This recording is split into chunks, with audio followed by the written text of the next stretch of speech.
السلام علیکم ورحمۃ اللہ وبرکاتہ۔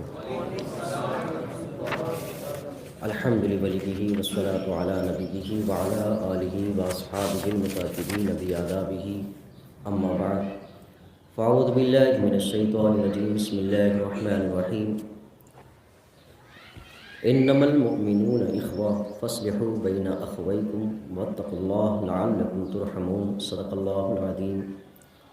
اللہم نور قلوبنا بالقرآن وزین اخلاقنا بالقرآن وادخلنا الجنة بالقرآن ونجنا من النار بالقرآن۔ قال اللہ تبارک وتعالی فی شان حبیبی وعظمت رسولی، ان اللہ وملائکتہ یصلون علی النبی یا ایھا الذین آمنوا صلوا علیہ وسلموا تسلیما۔ اللہم صل وسلم وبارک علی محمد معاذ الجود والکرم وآلہ وبارک وسلم، صلاۃ و سلام علیک یا رسول اللہ صلی اللہ تعالیٰ علیہ وسلم۔ معزز سامعین، آج کی گفتگو کا عنوان آپسی اخوت اور محبت کے فائدے کے نام پر ہے۔ گزشتہ اتوار بھی مفتی عبدالرازق صاحب قبلہ صدر مدرس دارالمظاہر مصطفیٰ کے سے ہم نے اس عنوان پر چند باتیں سماعت کی۔ اسلام جہاں عقیدے کی تعلیم دیتا ہے، اعمال صالحہ کی ترغیب دیتا ہے اور احسان، نیکیوں میں خلوص اور للہیت کی تربیت کرتا ہے، مسلمانوں کو آپس میں ایک دوسرے کے ساتھ یکجٹ رہنے کی بھی تعلیم دیتا ہے۔ اس تعلیم کے حوالے سے ہم نے کئی باتیں گزشتہ اتوار سماعت کی ہیں کہ آپسی اخوت اور محبت کے کیا احکامات اسلام نے ذکر کیا۔ قرآن پاک کی آیت کریمہ انما المؤمنون اخوہ کہ مومنین یقیناً بھائی ہیں، فاصلحوا بین اخویکم اپنے بھائیوں کے درمیان اصلاح کرو، واتقوا اللہ اللہ سے ڈرو، لعلکم ترحمون رحم کیے جاؤ گے۔ اخوت اپنائیت کو کہتے ہیں، بھائی چارگی اپنائیت کو کہتے ہیں۔ اسی کے مقابل میں آتا ہے غیریت اور اجنبیت، جو اخوت کے مقابل میں ہے، بھائی چارگی کے مقابل میں ہے۔ اجنبیت اور غیریت آتا ہے۔ قرآن پاک کے تعلیمات اور احکام اسلام میں ہمیں اس کی ترغیب دی ہے کہ آپس میں ایک دوسرے کے لیے بھائی جیسے سلوک میں رہیں۔ قرآن نے جس بھائی کا تذکرہ کیا ہے کہ انما المؤمنون اخوہ کہ آپس میں آپ دوسرے کے بھائی ہیں، یہاں بھائی نسب کے اعتبار سے نہیں، یہاں بھائی ہونا دین کے اعتبار سے ہے کہ دین کے اعتبار سے آپ ایک دوسرے کے بھائی ہیں۔ مذہب کے اعتبار، یہ نسب کے اعتبار سے جو بھائی ہے وہ ایک باپ کی اولاد ہونے کے اعتبار سے نسبی بھائی کہلاتے ہیں۔ ان دونوں میں برتر کون سی چیز ہے؟ تو ان دونوں میں برتر مذہبی بھائی چارگی ہے، نسب سے بھی زیادہ۔ وہ یوں ہے کہ ایک بندہ باپ کے انتقال کے بعد میراث کا حق لے سکتا ہے اور اپنے بھائی کے ساتھ وہ میراث میں شریک ہو سکتا ہے اس وقت جب کہ دونوں کا دین ایک ہو۔ اگر دین علیحدہ ہو گیا کہ ایک آدمی کی اولاد ایک دین پر ہے، دوسرے دین پر ہے، تو آپس میں بھائی ہونے کے باوجود بھی حق میراث اس کو نہیں ملے گا، کیونکہ مذہبی اعتبار سے بھائی پن ختم ہو گیا۔ مذہبی اعتبار سے بھائی پن ختم ہونے کی بنیاد پر نسبی اعتبار سے بھی اب اس کے حقوق نہیں ملیں گے۔ اس حیثیت کو دیکھنے کے بعد سمجھ میں آتی ہے کہ مذہبیت کی جو تجویز ہے یا مذہبیت کا جو پھول ہے وہ نسب سے بھی کہیں کہیں مقام پر زیادہ ہے۔ تو قرآن کا یہ حکم کہ انما المؤمنون اخوہ کہ مومن آپس میں ایک دوسرے کے بھائی ہیں، اور حضور نے بھی ارشاد فرمایا تھا المسلم اخو المسلم مسلمان مسلمان کا بھائی ہے۔ پھر ایک موقع سے حضور نے یکسانیت اور یکجہتی کے لیے بیان کیا کہ ساری قوم مسلم ایک جسم کے مانند ہے، اگر اس کے سر میں درد ہو تو پورا جسم درد کو محسوس کرتا ہے، اگر سر میں راحت ہو تو پورا جسم راحت محسوس کرتا ہے۔ تو یکجہتی اور بھائی چارگی اور یگانت ایک تسلسل احکام اسلام میں بیان کیے گئے۔ اگر ہم اس کو اپنے معاملات میں بھی دیکھتے ہیں تو اس کو بھی بڑی سنجیدگی اور بڑی حساسیت کے ساتھ اسلام نے بھائی چارگی اور یگانت کو باقی رکھا ہے۔ قرآن کا حکم سب سے پہلے یہ ہے کہ بندہ جب جو ہے ایک دوسرے سے ملاقات کرے تو ملاقات میں پہلا امپریشن، پہلا تأثر وہ یہ ہے کہ لا یساعر خدک، کہ اپنے چہروں کو پھلا ہوا رکھ کر نہ ملاقات کرو۔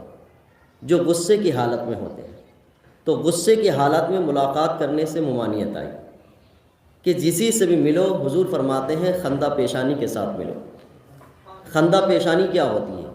خندہ پیشانی یہ ہوتی ہے کہ یہ پیشانی کے اوپر آدمی ٹینشن میں رہتا ہے تو یہ سکڑ جاتا ہے، اور جب خوشی میں رہتا ہے تو یہ پورا کھلا رہتا ہے۔ تو اس کھلے رہنے کی تعبیر کو کہا خندہ پیشانی کے ساتھ ملو، بالکل چمکتے رہتی ہے۔ تو خندہ پیشانی سے ملاقات کرنے کا حکم ارشاد ہوا۔ ایک صحابی رسول ہیں کہ جن کے متعلق یہ کہ حضور کی بارگاہ میں بیٹھا کرتے تھے تو ہمیشہ مسکراتے تھے، اور ان کو دیکھنے کے بعد دوسرے لوگ مسکراتے تھے کہ شکل ہی ایسی، صورت ہی ایسی کہ دیکھے تو مسکرائیں۔ حضور مسکراتے تھے کہ ان کو دیکھتے تو مسکراتے۔ ان کے چہرے کو تاثرات ایسے تھی کہ وہ دیکھنے کے بعد مسکراہٹ، پھر ان کے کچھ کام بھی ایسے ہوتے تھے کہ اس کو دیکھ کے مسکراہٹ آتی تھی۔ حضور کی بارگاہ میں ایک مرتبہ پھل لے کر آئے، کہا یا رسول اللہ اس موسم کے یہ نئے پھل ہیں، تناول فرمائیں۔ حضور نے نئے پھل تناول کیے۔ کچھ دنوں بعد ایک شخص آیا، اس نے کہا کہ آپ میرے مقروض ہیں۔ حضور نے فرمایا میں تم سے کب قرض لیا؟ کہا آپ نے نئے موسم کے پھل کھائے تھے۔ کہا ٹھیک کھائے تھے۔ کہا کہ انہوں نے آپ کا نام بول کر لے کے گئے تھے کہ پیسے آپ دیں گے۔ تو حضور مسکرائے، کہا کہ میرا نام لے کر جو ہے پھل لائے گئے۔ تو حضور نے ان کی موجودہ رقم واپس کر دی۔ موجودہ سب صحابی وہاں مسکرائے کہ پھل لائے تھے اس انداز سے کہ میں اپنی جانب سے لایا، لیکن پھل والے سے حضور کا نام بول کر لائے تھے۔ تو مسکراہٹیں، اس حدیث کو بیان کرنے کے بعد میرے استاد نے کہا کہ مسکرا لینا چاہیے۔ چہرے کی حشاشیت اور بشاشیت یہ سب سے پہلے ملاقات کا پہلا طریقہ ہے کہ اب ہم میں بہت سارے لوگ ہیں اپنے گھر سے، اپنے کاروبار سے، اپنے معاملات سے آتے ہیں، ہر ایک کے اپنے ٹینشن ہوتے ہیں۔ حضور نے گھر کے اچھے سلوک کے لیے بیان کیا کہ جب کوئی مرد باہر سے آئے تو عورت کو چاہیے کہ پورے سج سنور کے ٹھیک ٹھاک انداز سے اس سے ملاقات کرے، بالکل تیار ہو کر، حضور نے فرمایا، تاکہ وہ آنے کے بعد خوشی محسوس کرے۔ ہمارے پاس کسی کے آنے کے بعد لفظ کیا ہیں؟ اہلاً و سہلا، یہ لفظ ہے، یہ ترغیب دی گئی، مرحبا، اہلاً و سہلا۔ اپنی اپنی زبان کے اعتبار سے لوگوں نے دوسرے جملے بنائے ہیں۔ خوش آمدید، یعنی پہلے ہی آتے آپ کے لیے خوشی کا لفظ ہے۔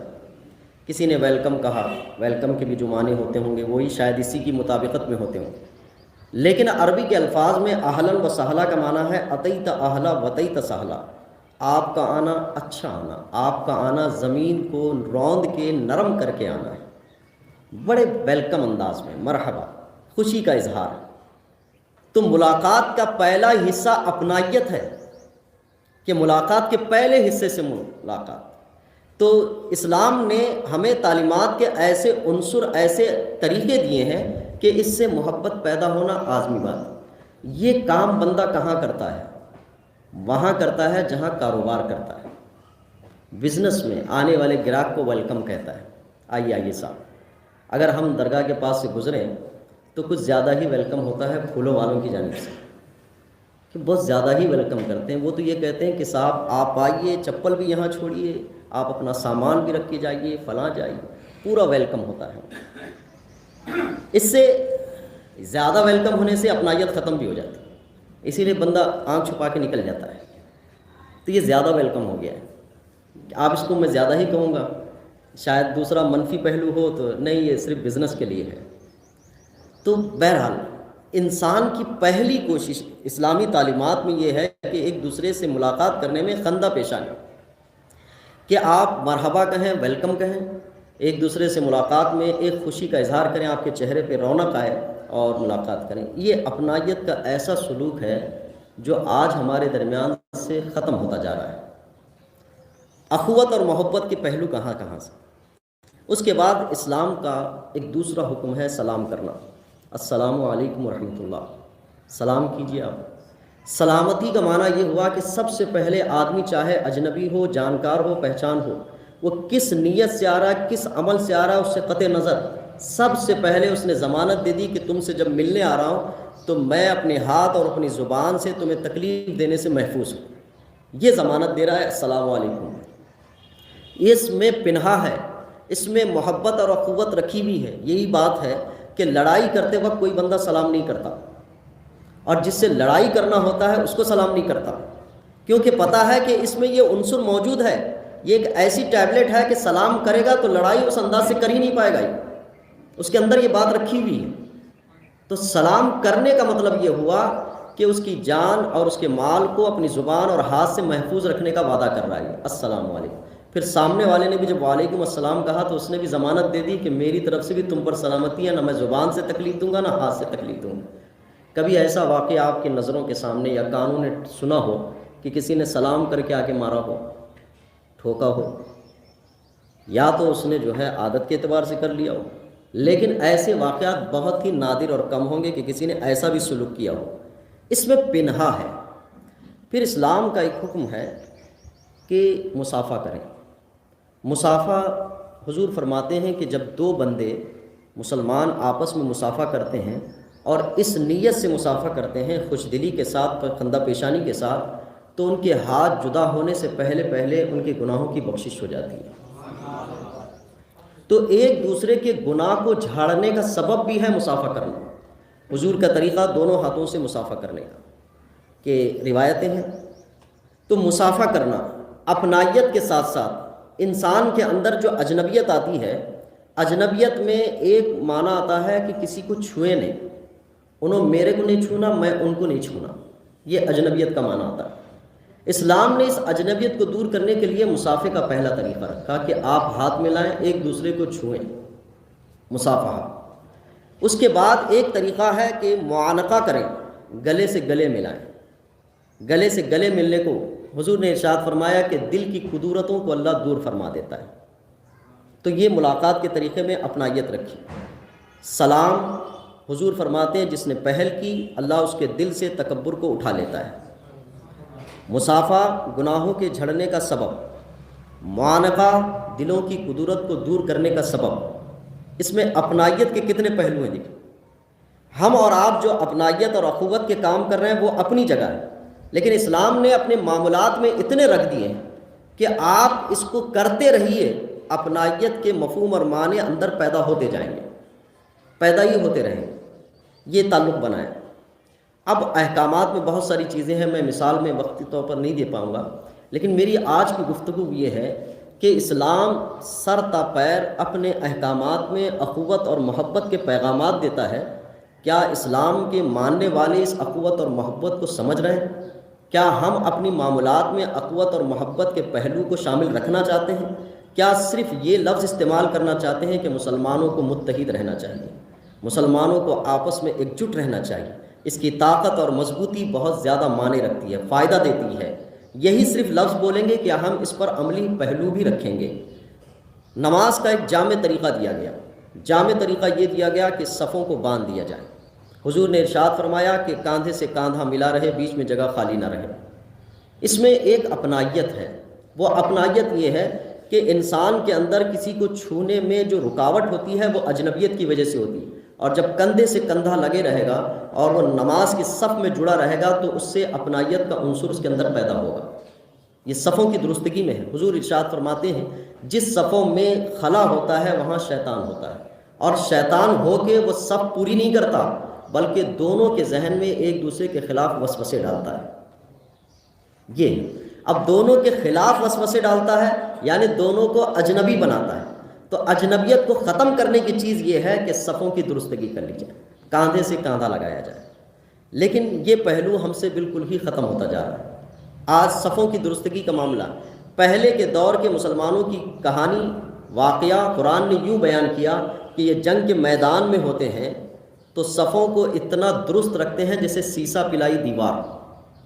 ہر دیوار کی ایک اپنی مضبوطی کی دعوے داری ہے، لیکن سیسا پلائی دیوار کی مضبوطی کی دعوے داری اس زمانے میں سب سے زیادہ ہوا کرتی تھی کہ اس کو توڑا نہیں جا سکتا، اس کو ٹس سے مس نہیں کیا جا سکتا۔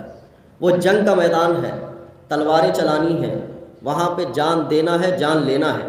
تو ان صفوں کی کہانی یہ بیان کی گئی کہ سیسا پلائی دیوار ہے، نماز میں تو نہ جنگ کرنی ہے نہ کچھ کرنی، لیکن پھر بھی خلا اتنا ہوتا ہے ہمارے درمیان کہ ہر کوئی یہ بتانا چاہتا ہے کہ میں نماز پڑھنے آیا تو ہوں لیکن تیرا میرا کوئی تعلق نہیں، بیٹھا تو ہوں لیکن تیرا میرے کو نہیں لگنا چاہیے، میرا تیرے کو نہیں لگنا چاہیے۔ ہاں، یہ کہانی چھوٹے سے لے کر بڑے تک بنتی جا رہی ہے۔ تو اسلامی احکامات میں جو آپسی تال میل کے عنصر موجود تھے وہ آج ہم اپنی زندگی میں اس کو ختم کرتے ہوئے اوپر کے جملوں سے استعمال کرنا چاہ رہے ہیں کہ ایک دوسرے کے ساتھ متحد رہ کر۔ اتحاد کا تعلق اسلام نے سوچ و فکر سے رکھا ہے، عقیدے سے رکھا ہے، اعمال سے رکھا ہے، معاملات سے رکھا ہے، مراسم سے رکھا ہے۔ آپ ان چاروں پہلو کو پڑھ لیں۔ پہلے عقیدے سے اتحاد، پھر اس کے بعد اعمال سے اتحاد، معاملات سے اتحاد، مراسم سے اتحاد، اور پھر اس کے بعد اخلاق حسنہ سے اتحاد۔ یہ کئی پہلو ہیں، لیکن جن پہلوؤں کو، جن معاملات کو ہم دیکھتے جا رہے ہیں ان اعتبار سے تو ہمیں یہ لگ رہا ہے کہ صبح سے لے کر شام تک ہم اجنبیت کے کام کرتے جا رہے ہیں، اور ہمارا ارادہ یہ ہے کہ آپس میں متحد رہیں۔ کن کن زاویوں پہ؟ میں نے ایک آیت کریمہ پڑھی، انما المؤمنون اخوہ، مسلمان آپس میں بھائی بھائی۔ حدیث میں حضور نے فرمایا المسلم اخو المسلم، مسلمان مسلمان کا بھائی۔ یہ مدینہ شریف میں ہجرت کے موقع سے حضور نے ارشاد فرمایا تھا۔ پھر جب بھائی کا مطلب مہاجرین نے بھی سمجھا، انصار نے بھی سمجھا، تو وہ حقیقی بھائی کا تصور بھی پیش کیا دنیا کو۔ دنیا اس کے بعد آج تک بھائی کسے کہتے ہیں یہ تصور نہیں پیش کر پائے، نہ اپنے گھر کے بھائیوں کو بھائی کہہ پائے۔ اسلام نے جس بھائی کے بھائی کو تصور کہا تھا، حضور نے ارشاد فرمایا کہ ساری امت مسلمہ ایک جسم کے مانند ہے، اگر اس کے سر کو تکلیف ہوگی پورا جسم محسوس کرے گا، پیر کو تکلیف ہوگی تو پورا جسم محسوس کرے گا۔ ایک ایسا یکجٹ جسم بنا دیا مفہوم اور معنی کے اعتبار سے، اس کے ساتھ ساتھ معاملات بھی دیے۔ ایسا نہیں ہے کہ صرف لفظوں کا ایک ٹائٹل دے دیا گیا، معاملات بالکل دوسرے رکھے گئے۔ اسلام نے یہ لفظ بھی دیا تو معاملات بھی دی۔ معاملات اس حیثیت سے کہ نماز کی درستگی میں، سلام میں، کلام میں، مصافحہ میں، معانقہ میں اور ملنے میں، ملاقات کرنے میں، یہاں تک کہ نشست و برخاست میں، بیٹھنے میں، اٹھنے میں۔ حضور نبی کریم صلی اللہ علیہ وسلم نے ارشاد فرمایا جب نشستیں مقرر کر لی جائیں اور کوئی بیٹھا ہوا ہو تو اس کو بلا وجہ وہاں سے نہ اٹھایا جائے۔ تو بیٹھنے کے معاملے میں اپنائیت کا مظاہرہ، چھوٹے بڑے جو بھی ہوں، جس کو جہاں جگہ ملتی ہو وہاں بیٹھ جایا کرے۔ تو یہ بیٹھنے اور نشست کے معاملے میں بیان کیا گیا، کیونکہ ان کے دلوں کو تکلیف نہ ہو کہ جو بیٹھے ہیں تو ان کو اٹھایا جائے۔ اس معاملے میں نبی کریم صلی اللہ علیہ وسلم نے صفوں کی درستگی پر بہت اہتمام فرمایا، بلکہ حضرت عثمان غنی رضی اللہ تعالیٰ عنہ نے نماز میں صفوں کی درستگی کے لیے عمال مقرر کیے تھے۔ کہا تھا، آدمی مقرر کیے تھے کہ جب تک صفیں درست ہو جائیں، پیچھے سے نہ کہا جائے، نماز شروع نہیں ہوتی تھی۔ اس پر بڑا اہتمام کیا گیا تھا۔ لیکن ہماری صفوں کا جائزہ لیں، میں کسی کو کندھا لگانا چاہتا ہوں تو وہ جیسے ہی کندھا لگتا ہے وہ ہٹا لیتا ہے، وہ لگانا چاہتا ہے تو وہ ہٹا لگتا ہے۔ میں آپ تک پیغام پہنچا رہا ہوں، اگر یہاں کے 100-150 آدمی اس پر عمل کریں کہ وہ کاندھے کو کاندھا لگانے میں لگ جائیں تو امید ہے کہ ہماری یہ اجنبیت کا سلسلہ بھی ختم ہو۔ ہمیں یہاں سے شروعات کرنی ہے۔ مجھے چند چیزیں بتانی ہیں وہ جو اجنبیت پیدا کرنے کے لیے ہم نے اپنی زندگیوں میں بڑے ذوق و شوق کے ساتھ شامل کیا ہے۔ گفتگو بڑی طویل ہے، وقت کافی ہو چکا ہے، میں اشارتاً کچھ باتیں کہنا چاہ رہا ہوں۔ سلام سے اجنبیت ختم ہونے کا معنی ہے، لیکن آج ہم جس کو جانتے ہیں اسی کو سلام کرتے ہیں، جس کو نہیں جانتے اس سے سلام نہیں کرتے۔ تو گویا کہ ہمارا تعلق انہی سے ہے کہ جن کو ہم نے سلام کیا ہے وہی ہمارے ہیں، جن کو سلام نہیں کرنا ہے یا جن کو ہمیں نہیں کرنا ہے اس کو سلام بھی نہیں کرنی۔ حضور نے ارشاد فرمایا کہ جس کو جانتے ہو اس کو سلام کرو، جس کو نہیں جانتے اس کو سلام کرو، یہ حضور نے ارشاد فرمایا۔ لیکن ہمیں عمل میں ہم نے مقید کر لیا کہ جس کو جانتے ہیں بس اسی کو سلام کریں گے، اور جس کو نہیں جانتے اس کو نہیں سلام کریں گے، تو محبت پیدا ہونے کا جو عنصر ہے وہ نہیں پایا جا رہا۔ خندہ پیشانی، خندہ پیشانی کا تعلق تو ایسا ہے کہ بڑی مشکل سے ملاقات ہوگی کسی کی تو پھر پیشانی میں بل کے بغیر ملاقات ہو، اور انسان جو ہے خوش دلی کے ساتھ کسی سے ملاقات کرے۔ کم سے کم یوں تو ہوتا کہ آدمی کتنی بھی حالت میں ہو لیکن آنے والے سے ملاقات کرنے میں اگر پیشانی کو کشادہ رکھے تو پیشانی کشادہ رکھنے کے اجر و ثواب میں وہ شامل ہو جائے۔ اس کے بعد مصافحہ، مصافحہ بالکل ہی کم سے کم تر ہوتا جا رہا ہے کہ مصافحہ کرنے کی عادت نہیں۔ پھر اس کے بعد معانقہ، معانقے کو تو بعض لوگوں نے بدعت ہی قرار دے دیا کہ معانقہ کرنا بدعت ہے، عید کے دن بدعت ہے، فلاں جگہ بدعت ہے۔ ٹھیک ہے، بدعت اگر بن گئی ہے تو دوسرے موقع پہ جو دوسرے حالات ہیں ان کے پاس اس کے جوابات نہیں ہیں۔ معانقے کی بہت ساری احادیث ہیں کہ حضور نے کس کو کب موقع سے معانقہ کیا تھا۔ کسی خوشی کے اظہار پر معانقہ فرمایا، کسی کے اچھے کام کو سراہنے کے لیے یعنی معانقہ فرمایا، گلے سے لگایا، اور اس سے معانقہ کر کے اپنائیت اور یکجہتی کا اظہار فرمایا۔ معانقے کی صورتیں ہماری کم سے کم تر ہوتی۔ اس کے بعد حضور نے اپنائیت کے طریقے میں تحفہ دینے اور تحفہ لینے کے طریقے کو اختیار فرمایا کہ اپنائیت رہتی ہے، تحفہ دیا جائے، تحفہ لیا جائے۔ اس کی کہانی تو بدلے کے طور پر بن چکی ہے ہماری کہ جس نے کتنے کا تحفہ دیا ہے پلٹ کے ہمیں اس کو اتنے ہی کا تحفہ دینا ہے۔ تو اب یہاں تحفہ نہیں ہوا، یہ بھی ایک قسم کی تجارت ہو گئی کہ تحفے کے بدلے تحفہ۔ تحفہ محبت پیدا کرنے کا ذریعہ ہے۔ آقا کریم صلی اللہ علیہ وسلم تحفہ دیا بھی کرتے تھے، تحفہ لیا بھی کرتے تھے، لیکن یہ بدلے کا طریقہ نہیں تھا۔ آج ہم شادیوں میں ٹیبل لے کے بیٹھ جاتے ہیں، یا ہم شادیوں میں کسی سے کچھ لیتے ہیں تو پھر کاپی میں لکھ کے رکھتے ہیں۔ کسی نے 500 کا لفافہ دیا ہے، کسی نے 200 کا دیا ہے، اور کسی نے گھڑی لا کر دی ہے، کسی نے فین لا کے دیا ہے، تو ہمیں بھی بدلے میں وہی دینا ہے، کیونکہ بدلے کا بدلہ جب کیا جائے گا تو اس سے محبت نہیں پیدا ہوگی، اس سے روایتیں برقرار رہیں گی۔ تحفے محبت کے لیے حضور نے بیان فرمایا۔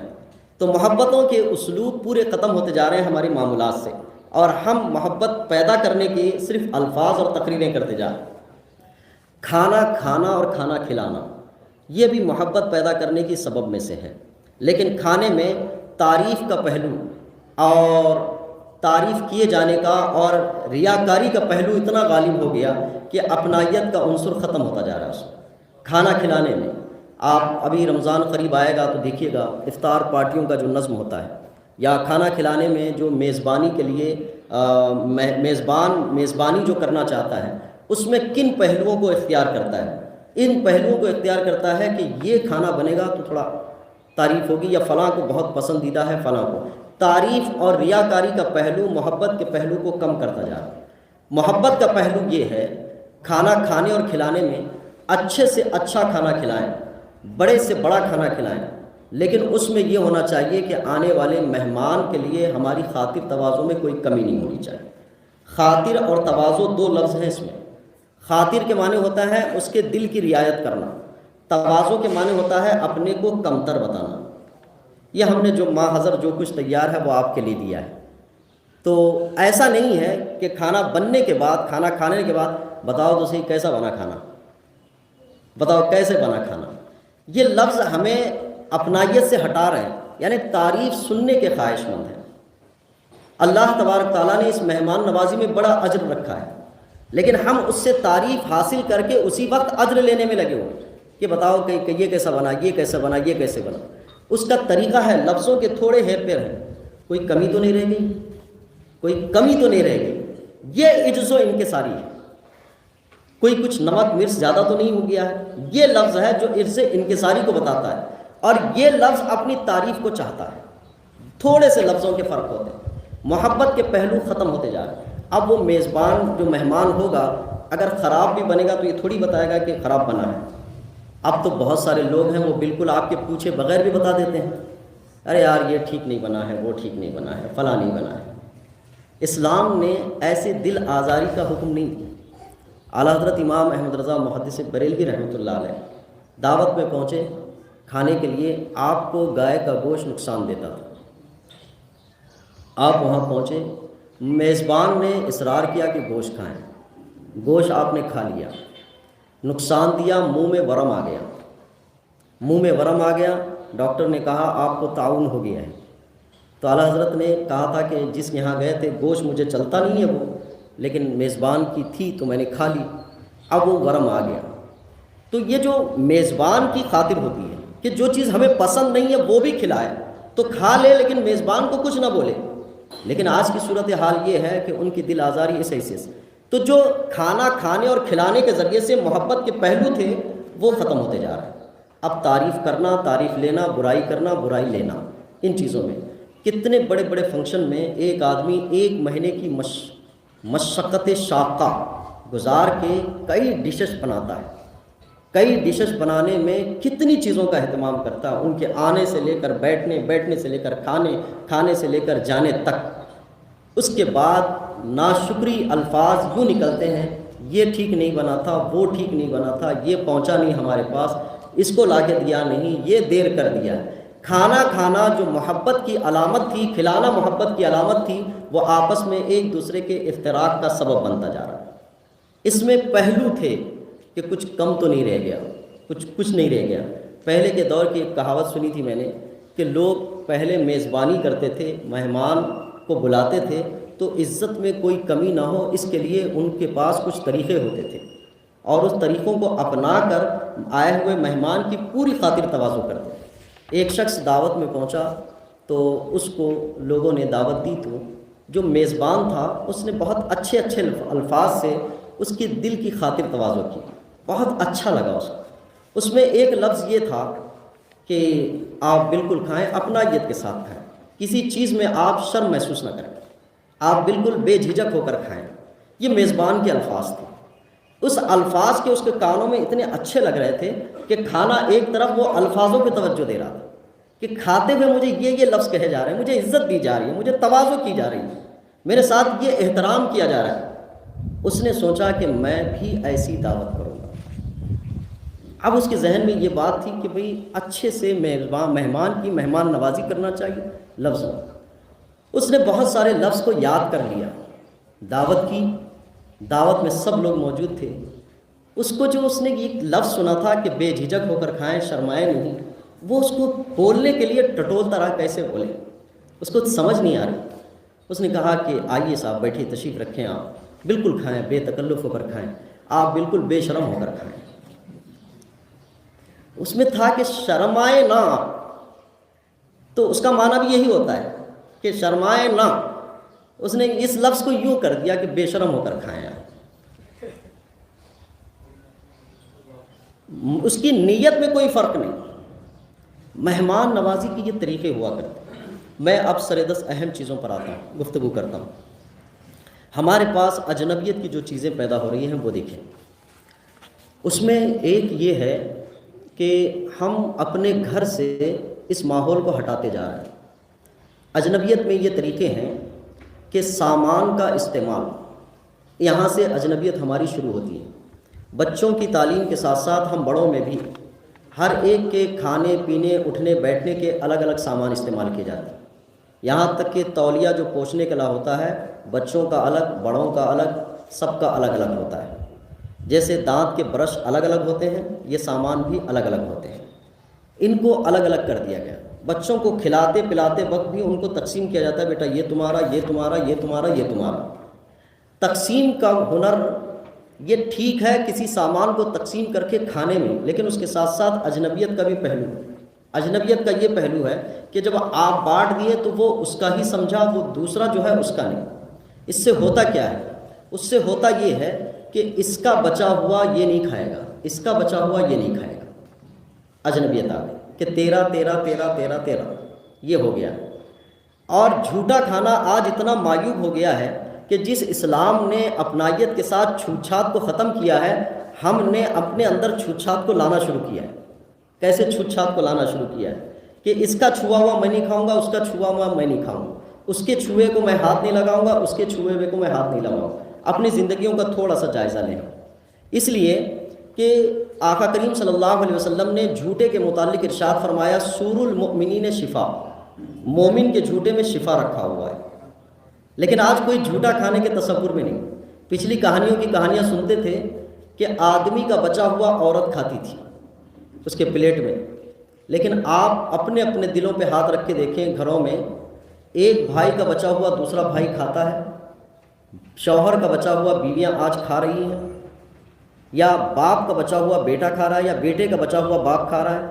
اس میں اجنبیت آ گئی، اس میں صورت یہ ہو گئی کہ بچا ہوا ہے تو پھینکنا ہے۔ اتنی گہرائی تک اس کی صورت آ گئی ہے کہ پانی پینے والا گلاس جو ہوتا ہے اس میں آدھا اگر کسی نے پی کے اپنے سامنے رکھا ہوا ہے تو دوسرا پی نہیں سکتا، اجنبیت آ گئی۔ بچوں کو یہ تعلیم دیتے کہتے ہیں بیٹا نہیں یہ اس کا پیا ہوا ہے تم مت پینا، یہ دوسرا پی لینا، اجنبیت آ گئی۔ میرے حضور نبی کریم صلی اللہ علیہ وسلم نے اصحاب صفہ 70 صحابہ وہ جن کو آپ نے ایک کٹورے میں دودھ پلایا تھا اور سب نے سیر ہو کر پیا، حضرت ابو ہریرہ نے بھی بہت سیر ہو کر پیا، اس کے بعد حضور نے خود اس کو نوش فرمایا۔ تو میرے استاد نے کہا کہ یہ مت دیکھو کہ 70 صحابہ ایک کٹورے سے پیے، یہ بھی دیکھو کہ 70 صحابہ کا جھوٹا سید المرسلین پی رہے ہیں، 70 صحابہ کا جھوٹا۔ شوہر کا بچا ہوا بیوی کھائے، بیوی کا بچا ہوا شوہر کھائے، اس میں محبتیں ہیں لیکن اس کو اجنبیت دیا گیا ہے اور یہ کہا گیا کہ نہیں جھوٹا نہیں کھا سکتے۔ میرے حضور نے، میں نے وہ روایت بار بار سناتا ہوں کہ حضور نے حضرت عائشہ صدیقہ رضی اللہ تعالیٰ عنہا کو پانی پیتے ہوئے دیکھا تھا تو حضور نے کہا تھا کہ تھوڑا بچا لینا، اور حضرت عائشہ نے جب پانی بچایا تو حضور نے ارشاد فرمایا تھا کہ تم کس طرف ہونٹ لگا کر پانی پیتی، پھر اسی طرف حضور نے ہونٹ لگا کے پانی پیا۔ اجنبیت ختم کرنے کی، محبتیں بڑھانے کے کام ہیں یہ۔ ہم آپس میں اپنے گھر میں اجنبیت نہیں ختم کر پا رہے تو پوری امت مسلمہ میں اجنبیت کب ختم ہوگی اور امت میں اتحاد اعمال سے کیسے ہوگا؟ فکروں اور عقیدوں کے اعتبار سے اختلاف میں آ گئے، اعمال کے اعتبار سے مختلف ہو گئے، معاملات بھی اب ہمارے اتحاد جیسی صورت میں نہیں رہ گئے، مراسم کے اندر بھی اپنائیت کے بجائے اجنبیت لا رہے۔ یہ جتنے سامان ہم یوز اینڈ تھرو کے استعمال کرتے ہیں، میں نہیں کہتا کہ یہ منع ہے، لیکن اس سے ہمارے ماحول میں اجنبیت پیدا ہو رہی ہے، غیریت پیدا ہو رہی ہے۔ پہلے پلیٹیں دھل کے کھائے جاتے تھے تو ایک دھونے والی ہوتی تھی تو وہ دھونے والی دھل کے دیتی تھی تو اس سے بھی ایک قسم کی محبت رہتی تھی کہ یہ دھونے والی ہمارے کام میں آتی ہے۔ اب تو یوز اینڈ تھرو ہے، یوز اینڈ تھرو کا مطلب نہ سامان سے محبت، نہ سامان کا استعمال کرنے والے سے محبت۔ ہمیں جو اتنے زمانے سے چائے پلانے والا لڑکا ہے، یقین مانیے اس کی زندگی میں وہ جب کپ دھوتا ہے، کپ دھو کے ہمیں چائے پلاتا ہے، جب وہ بڑا ہوگا کبھی اس ماحول سے ہٹے گا تو اس کو پتہ چلے گا کہ میں نے بھی کپ دھو کے چائے پلایا ہے، اس کی زندگی میں یہ بات اثر کرے گی۔ جس نے چیئر لگائے ہیں، اپنائیت کے جتنے پہلو جس نے بھی استعمال کیے ہوں تو وہ اپنائیت کے درس کو یاد رکھے گا اور دوسرے موقع پہ اس کو کبھی بھی پلیٹ دھونا ہوگا وہ اجنبیت محسوس نہیں کرے گا۔ آج پانی کے گلاس میں آدھا گلاس، ہر گلاس بانٹ دیا گیا سب کو، ہر کوئی اپنے اپنے گلاس سے پی رہا ہے، اس میں پانی بچا ہوا ہے۔ اب میں 10 دفعہ تقریر کر کے کہتا رہوں، سور المؤمنین شفا، مومن کے جھوٹے میں شفا ہے۔ وہ بندہ کبھی نہیں پیے گا کیونکہ اس کی عادت بن چکی ہے کہ اپنے اپنے گلاس میں پانی پینے کی، اپنے اپنے پلیٹ میں کھانا کھانے کی۔ بچے ہوئے کھانے کا تصور بالکل یہ چھوت چھات ہے، اس چھوت چھات کے تصور کو ہندوستان اور پاکستان کی تقسیم کا سبب بنا ہے۔ آپ کو نہیں پتا، محمد علی جناح نے پریس کانفرنس کی تھی، پریس کانفرنس میں ایک صحافی نے سوال کیا آپ 2 قوم کی بات کیوں کرتے ہیں، آپ ایک قوم ہو کے کیوں نہیں کام کرنا چاہتے؟ تو محمد علی جناح نے کوئی جواب نہیں دیا۔ پھر اس کے بعد اس نے ایک گلاس پانی لیا، پانی لے کر آدھا گلاس پیا، پھر اس کے بعد روک گیا۔ بعد میں کہا کہ اس صحافی سے کہو، انہوں نے کچھ سوال کیا تھا مجھ سے، تو صحافی نے کہا کیا سوال تھا تمہارا؟ کہا یہ سوال تھا، کہا یہ پانی پی لو۔ اس نے کہا میں تمہارا پانی نہیں پیتا۔ پھر ایک کہیں دوسرے ممالک سے آیا ہوا تھا، ایک مسلم تھا، اس کو کہا کہ تم پی لو، کہا وہ پی لیا۔ کہا یہ فرق ہے، ہم ایک ملک میں رہتے ہیں، ایک زبان کے ہیں، ایک مٹی کے ہیں اور ایک جگہ رہتے ہیں، لیکن تم میرے ساتھ ایسے نہیں رہ سکتے۔ یہ میرے ملک کا نہیں، میری زبان کا نہیں، میرے فلاں جگہ کا نہیں، لیکن میرا جھوٹا پی سکتا ہے۔ 2 قومی نظریے کی تعلیم، 2 قومی نظریے کو ایسے بتایا تھا۔ آج ہم ہر گھر میں 2 قومی نظریے پہ جی رہے ہیں۔ کیسے ہوگا؟ کل باپ بیمار پڑے گا اور بیمار پڑنے کے بعد اس کی کچھ چبا کے دینے کی ضرورت پڑے گی، کیا بیٹا چبا کے باپ کو دے گا؟ کیا بیٹے کے باپ کے چبائے ہوئے کو بیٹا کھائے گا؟ ساری شے میں تو اجنبیت لائی گئی ہے۔ میرے نبی کریم صلی اللہ علیہ وسلم نے اجنبیت کے طریقے کو ختم کرنے کے لیے ارشاد فرمایا جب بچہ پیدا ہو تو کوئی بڑا بزرگ ہو اپنے منہ سے کھجور وغیرہ کچھ چبا کے نرم کر کے اس کے منہ میں ڈالے۔ میرے حضور نبی کریم صلی اللہ علیہ وسلم حضرت امام حسن و امام حسین رضی اللہ تعالیٰ عنہ کو اپنی زبان چسوایا کرتے تھے، ان کی زبان کو چوستے تھے۔ اجنبیت کا سلسلہ ختم، لیکن ہمارے سارے اعمال میں ہم ہاتھ پوچھتے ہیں تو ٹشو پیپر سے پوچھتے ہیں، یعنی ایک دستی کو 2 آدمی استعمال نہیں کر سکتے۔ اجنبیت اتنی آ گئی ہمارے اندر۔ بعض ڈاکٹرز کہتے ہیں کہ اس میں انفیکشن پھیلتا ہے۔ میں بڑی گزارش کرنا چاہوں گا، انفیکشن پورے ماحول میں ہے ہمارے پاس، لیکن اس کے ساتھ ساتھ اسلام میں یہ بھی ہے کچھ انفیکشن سورج کی شعاؤں سے ختم ہو جاتے ہیں، کچھ باڈی کی طاقت کی وجہ سے ختم ہو جاتے ہیں، کچھ اپنی باڈی بھی خود علاج کرتی ہے۔ میرے آقا کریم صلی اللہ علیہ وسلم نے جتنے بھی طریقے دیے وہ حکیم اتم ہیں، وہ ایسے حکیم ہیں کہ ان کے سامنے دنیا آخرت اور انسان کی باڈی، ساری انسانیت کی باڈی موجود ہے، اور انہوں نے جو احکامات دیے ہیں ان میں وہ طب کے عنصر بھی موجود ہیں۔ ایسا نہیں ہے کہ طب کے نئے نئے طریقے، وہ طب انسانیت کے طریقے کو بالکل ہی مسترد کرتے ہوں۔ آقا کریم صلی اللہ علیہ وسلم نے یہ احکامات دیے۔ تو سامان کا استعمال کرنے میں چھوت چھات کا ایک ایسا ماحول، آپ کسی بھی دسترخوان پہ بیٹھ کے دیکھیں، پانی پینے میں کراہت۔ جو پچھلا دور تھا کہ ایک گلاس سے کئی لوگ پانی پیتے تھے، ایک جگ سے کئی لوگ پانی پیتے تھے، اب تو اس کو بڑھاوا دیتے ہوئے ہم بہت آگے جا رہے ہیں۔ شاید یہ شائستہ کے نام سے دے رہے ہوں یا ایک کلچر کے نام سے دے رہے ہوں، لیکن فطری طور پر اجنبیت پیدا ہو رہی ہے اس سے۔ اب تو ہم نے ہر ٹیبل پہ شادی خانوں میں چھوٹے چھوٹے بوٹل پینے کے الگ رکھ دیے ہیں کہ آپ کا یہ بوٹل، آپ کا یہ بوٹل، آپ کا بوٹل۔ میں نہیں کہتا یہ منع ہے، لیکن اس سے ہماری تعلیمات، ہمارے کلچر پر اثر بھی پڑ رہا ہے۔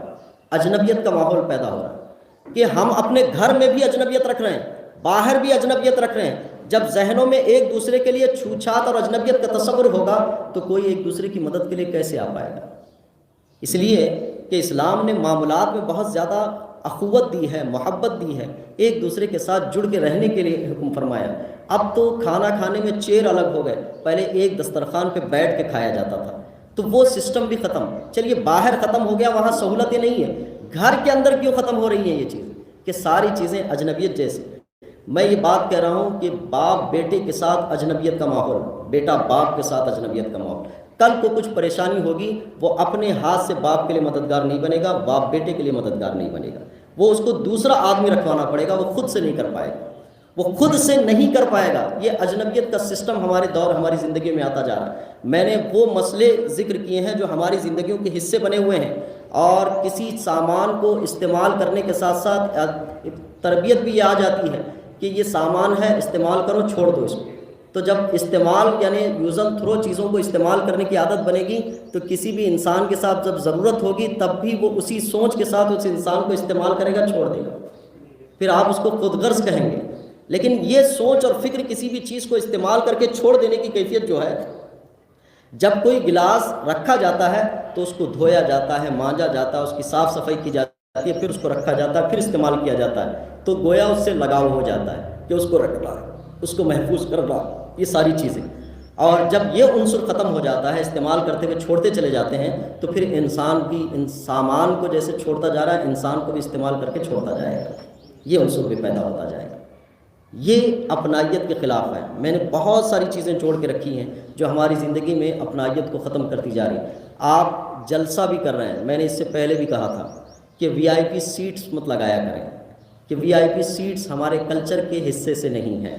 آپ یوں کریں السابقون الاولون، کہ جو پہلے آئے گا وہ پہلے بیٹھے گا، پہلے آنے والے کو پہلے بٹھانے کی ترغیب میں لائیں، اس لیے کہ اس سے بھی اجنبیت ہوتی ہے۔ حضور نے ارشاد فرمایا ایک دسترخوان ہو تو ایک دسترخوان پہ ایک کے لیے کھانا الگ، دوسرے کے لیے کھانا الگ مت رکھا کرو۔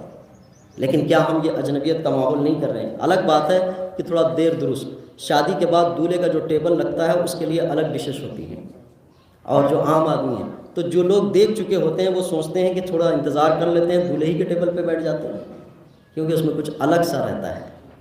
تو ایک دسترخوان پہ اجنبیت دیکھیے، آپ ہر ماحول میں دیکھیے آپ کہاں کہاں ہو رہا ہے۔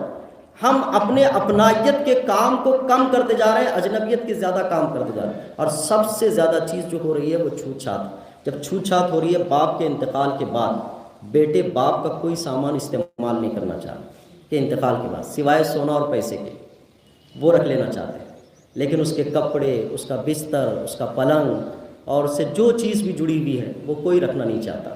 آقا کریم صلی اللہ علیہ وسلم نے تو ان کو بچانے کا حکم دیا تھا۔ حضرت خدیجہ الکبریٰ رضی اللہ تعالیٰ عنہا نے حضور سے چادر مانگی تھی، تو چادر مانگی تو حضرت فاطمہ کو حضور نے چادر دی، چادر دے کر لے کے گئے۔ حضور نے ارشاد فرمایا خدیجہ چادر کیوں مانگتی ہو؟ تو وقت انتقال تھا، تو حضرت خدیجہ رضی اللہ تعالیٰ عنہ نے کہا یا رسول اللہ میری خواہش ہے کہ میں اپنے کفن میں اس کو استعمال کروں، آپ کی چادر میرے ساتھ رہے۔ حضور نے ارشاد فرمایا خدیجہ چادر کیا مانگی، اگر میری جلد مانگ لیتی تھی میں دے دیتا۔ جلد اسکین کو کہتے ہیں۔ کیا ہم اپنی اولاد میں اپنے سامان کو استعمال کرنے کی عادت بنا سکتے ہیں، یا ہم کر سکتے ہیں، ضمانت دے سکتے ہیں کہ میرا بیٹا مجھ سے بہت محبت کرتا ہے، بیٹا چلو میرے شرٹ پہن لو، میرا ٹی شرٹ پہن لو؟ نہیں پہنے گا وہ۔ ہم نے بچپن سے لے کر بڑے ہونے تک اجنبیت کا ماحول دیا ہے، اپنائیت کے ساتھ، غیروں سے تو باہر کے آدمیوں سے تو بہت دور کی بات ہے، گھر میں اجنبیت کا ماحول بنا کے رکھیں، چھوت چھات کا ماحول بنا کے رکھیں۔ دو قومی نظریہ ہر گھر میں ہو گیا ہے ہمارے۔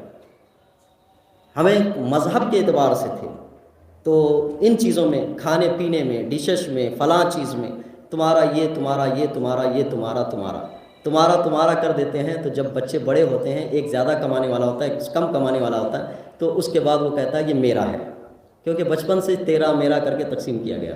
کیوں نہیں وہاں لفظ دیا گیا یہ ہمارا ہے؟ ہمارا کہ اگر لفظ دیا جاتا تو وہ کمانے کے بعد بھی یہ کہتا کہ نہیں اس میں میرے باپ کا بھی حصہ ہے، ہمارے کا لفظ آتا تھا۔ ہم نے ہر شے میں بانٹ دیا۔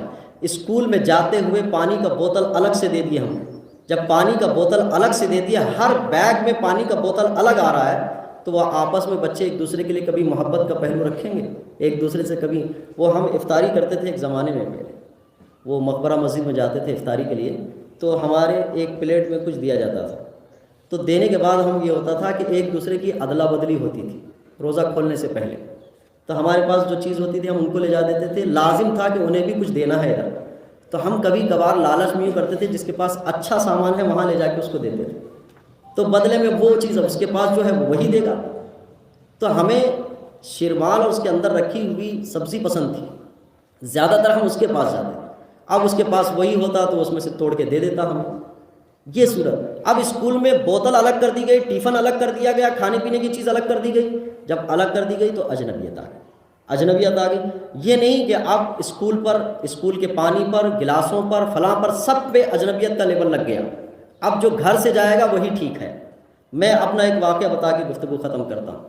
مدرسے کی طالب علمی میں میرا کھانا گھر سے آتا تھا، میں گھر سے آتا، میرا کھانا مدرسے کے طلبہ کھاتے تھے۔ وہ زمانہ بالکل غریبی کا دور تھا، کھانے کو کھانا کہنا اس زمانے ہی کی اصطلاح تھی، آج کے لوگ دیکھیں گے تو اس کو کھانا ہی نہیں کہیں گے۔ تو وہ دور تھا، کھانا اتفاق سے ختم ہو گیا، ایک طالب علم کھایا نہیں تھا۔ میرا ٹیفن آیا، ٹیفن آنے کے بعد اس نے جو ہے کہا کہ میں کھانا نہیں کھایا، مجھے بھوک نہیں تھی، تو میں نے پورا ٹیفن اس کو دے دیا۔ میں نے کہا کھا لو، تو وہ کھا لیا۔ رات گئی بات گئی، ایک زمانہ طالب 20 سال کے بعد میں چرم وصولی کے لیے کوئی اپلیکیشن پوسٹر گیا، پوسٹر میں میرا نام تھا کہ چرم وصولی کے لیے۔ ایک بندے کا فون آیا، فون آنے کے بعد اس نے کہا کہ میں آپ کو جانتا ہوں، آپ مجھے نہیں جانتے۔ تو پھر میں نے کہا کہ کیسے جانتے ہو؟ کہا فلاں ہم پڑھتے تھے آپ کے زمانے میں۔ پھر کہا کہ ایک دفعہ ایسا ہوا کہ میں بھوکا تھا، آپ کا ٹیفن آیا تھا، آپ نے کھانا دیا تھا مجھے، پورا کھانا مجھے دے دیا تھا، میں آج تک وہ احسان رکھتا ہوں، آپ کو اس کے بدلے اچھا کھانا کھلانا چاہتا ہوں۔ اس نے کہا وہ مجھے تلاش کرتا رہا 20 سال تک، جس کے ذہن میں ایک وقت کا کھانا کھلا کے کوئی رہ سکتا ہے، اتنا بڑا سبسکرائبر کون ہوگا؟ 20 سال تک اپنائیت کے پہلو بالکل ختم ہوتے جا رہے ہیں۔ ہم فارمیلٹیز کر رہے ہیں، اور فارمیلٹیز سے اپنائیت نہیں آتی ہے۔ ہم جس قوم کے درمیان رہ رہے ہیں، اسلام مذہب رکھتے ہوئے بھی اس قوم کا کلچر لینے جا رہے ہیں، اپنائیت کے سسٹم ختم ہو جا رہے ہیں۔ پہلے کے لوگ اسلام کی طرف جو آئے تھے، آپ کی صفوں کو دیکھ کر آئے تھے، آپ کے اندر گورے اور کالے کا کوئی فرق نہیں ہے، اس کی بنیاد پر آئے تھے۔ آپ کی نشستوں کو دیکھ کر آئے تھے کہ ان میں بیٹھنے میں کوئی وی آئی پی اور ان وی آئی پی نہیں ہے۔ ہماری صفوں کو، ہماری نمازوں کو، ہماری عبادتوں کو، ہمارے معاملات کو، ہمارے میل ملاپ کو، اپنائیت کے تصور کو، چھوت چھات ان کے پاس نہیں ہے، وہمات نہیں ہے، اس بنیاد پر آتے تھے۔ اب تو یہ صورتحال ہے کہ دونوں کلچر قریب قریب ایک ہوتے جا رہے ہیں، پتہ نہیں کر پا رہے ہیں کون کس کا ہے۔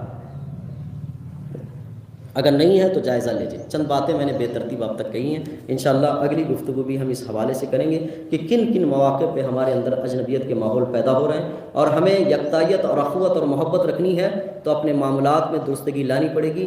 ہر شے میں جس کے ساتھ بھی اپنائیت ہے۔ عجیب اتفاق ہے، ماں باپ کے ساتھ بیٹھ کے آدمی کھاتا نہیں اور ان کا جھوٹا نہیں کھاتا، اگر گرل فرینڈ بوائے فرینڈ ہو تو اس کا کھاتا۔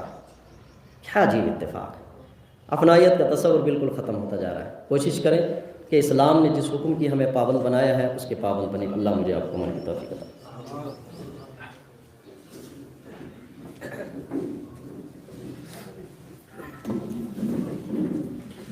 مصطفیٰ جان رحمت پہ لاکھوں سلام، شمع بز میں ہدایت پہ لاکھوں سلام، مصطفیٰ جان رحمت پہ لاکھوں سلام، شمع بز ہدایت پہ لاکھوں سلام، کل جہاں مل جو کی روٹی غذا، کل جہاں ملک اور جو کی روٹی غذا، اس شکم کی قناعت پہ لاکھوں سلام، مصطفیٰ جان رحمت پہ لاکھوں سلام، شمع بز میں ہدایت پہ لاکھوں سلام۔ صلاۃ السلام علیکہ یا رسول اللہ، صلاۃ السلام علیکہ یا حبیب اللہ، صلاۃ السلام علیکہ یا نور اللہ صلی اللہ تعالیٰ علیہ وسلم۔ مولا کریم تیرے حبیب پاکی کمی بات خطا ہو گئی ہے تو اپنے فضل خاص سے درگزر فرما، ہماری نیک جائز مرادوں کو پورا فرما، ہمیں ایمان کی زندگی ایمان کی موت عطا فرما، عزت کی زندگی عزت کی موت عطا فرما، اسلام اور مسلمانوں کو سرخوری عطا فرما۔ مولا بالخصوص اس ملک کے کسان جس پریشان حالی سے گزر رہے ہیں، مولا غیبی مدد اور نصرت عطا فرما۔ اس ملک کے امن و امان کے لیے مولا جو بہتر ہے مولا وہ ہمارے لیے مہیا فرما، اور کسی کی تائید کسی کی تردید میں اس ملک کا جو مفاد ہے، جس ملک کے لیے جو فائدہ مند ہے مولا وہ ہمیں عطا فرما۔